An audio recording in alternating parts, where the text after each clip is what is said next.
उधर यूपी की 10 विधानसभा सीटों में से 9 पर उपचुनाव की रणभेरी बज चुकी है। इन सभी सीटों पर बीजेपी के प्रत्याशियों की लिस्ट भी जल्द आने वाली है, लेकिन एक सीट जो कि सबसे ज्यादा सुर्खियों में है, वहां का चुनाव अटक गया है। यह सीट है अयोध्या की मिल्कीपुर सीट, जहां का चुनाव हाईकोर्ट में याचिका लंबित होने की वजह से अटक गया है।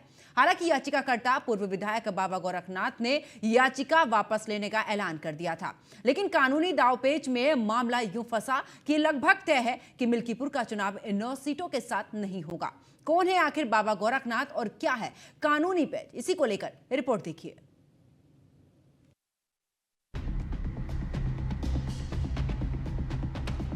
एक याचिका से फंसा मिल्कीपुर का उपचुनाव।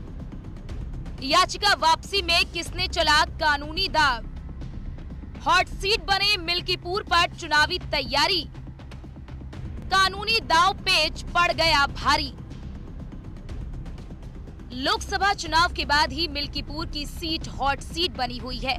इसकी बड़ी वजह यहां से विधायक रहे अवधेश प्रसाद का सपा सांसद बन जाना रहा, लेकिन अब ये सीट कानूनी दांव पेच के चलते चर्चा में है, क्योंकि यहां का उपचुनाव अधर में लटक गया है।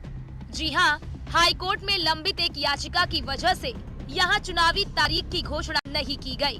मामला साल 2022 के विधानसभा चुनाव से जुड़ा हुआ है। 2022 में यहां से सपा के अवधेश प्रसाद ने जीत दर्ज की थी।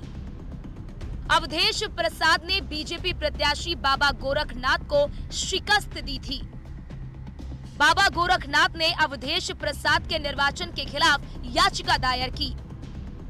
बाबा गोरखनाथ का दावा था कि नामांकन में अवधेश प्रसाद ने अवैध दस्तावेज जमा किए।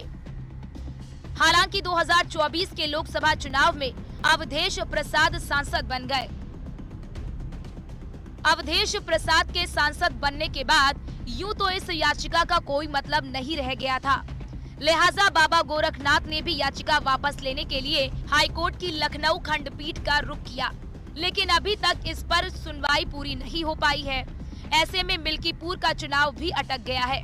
पूर्व विधायक बाबा गोरखनाथ मुख्यमंत्री योगी आदित्यनाथ के बेहद करीबी माने जाते हैं। बताते हैं कि बाबा गोरखनाथ के पिता ने उनका नामकरण गोरक्षपीठ से ही प्रभावित होकर किया। खुद सीएम योगी ने इस बात का खुलासा किया था।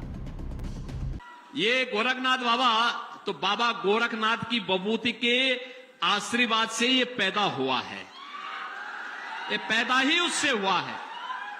इसके बाबूजी गोरखपुर में तैनात थे और जब घर में कोई बच्चा पैदा नहीं हो रहा था तो बाबा से ही आशीर्वाद लिया कि बबूती लेकर के कि एक लड़का पैदा हो जाए और किसी लायक हो जाए, और इसीलिए उसके बाबूजी ने उसका नाम ही बाबा गोरखनाथ रख दिया। आप देखो वो पासी जाति का है, एक बाबा गोरखनाथ पासी जाति का है और बाबा गोरखनाथ के आशीर्वाद से पैदा हुआ है। विधायक भी बना। वो तो पिछली बार इसने मूर्खता की, ये आके कहेगा कि पहले के मैं चुनाव नहीं लड़ूंगा। अबे हमने कहा क्या हो गया तुझे, तब तक देर हो चुकी थी। तो उसी में समाजवादी पार्टी के यहां के प्रत्याशी थोड़ा हाथ मार गए, नहीं तो उनकी पिछली बार ही जमानत जब्त हो जाती। हम 22 में ही उनकी जमानत जब्त करवा देते। ये धाम करने के लिए चला गया। तो हमने कहा भाई पहले जनता जनार्दन की सेवा करो, लोकतंत्र में सबसे बड़ा धाम ये है।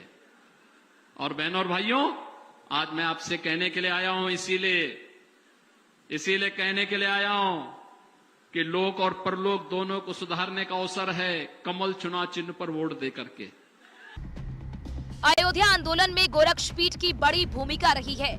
ऐसे में जबकि भव्य राम मंदिर का निर्माण हो चुका है, सीएम योगी खुद को अयोध्या से बेहद करीब मानते हैं।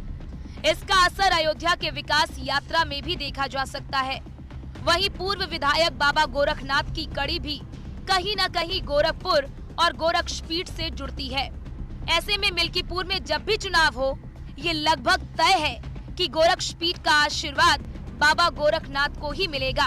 अयोध्या से न्यूज़ 1 इंडिया के लिए राघवेंद्र शुक्ला की रिपोर्ट।